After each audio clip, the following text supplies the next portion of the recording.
મિત્રો આપણે આવી ગયા છીએ ફાઇનલી મોમાઈ માતાના મંદિરે અને આ છે જૂનું મંદિર.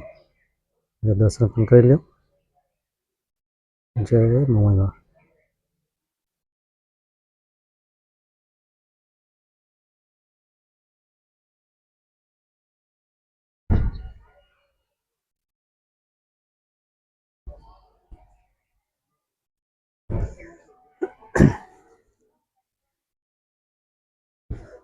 ત્યાં આગળ છે ભોજનાલય. માણસોને જમવા માટેની સગવડ છે.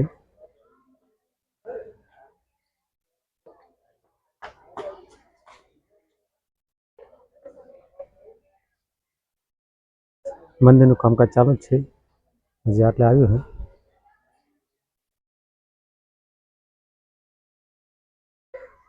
મિત્રો આપણે આટલાથી વ્લોગ કરીએ પૂરો. અને વિડીયો ગમે તો લાઈક કરજો, શેર કરજો અને સબસ્ક્રાઈબ કરજો. તો જય માતાજી.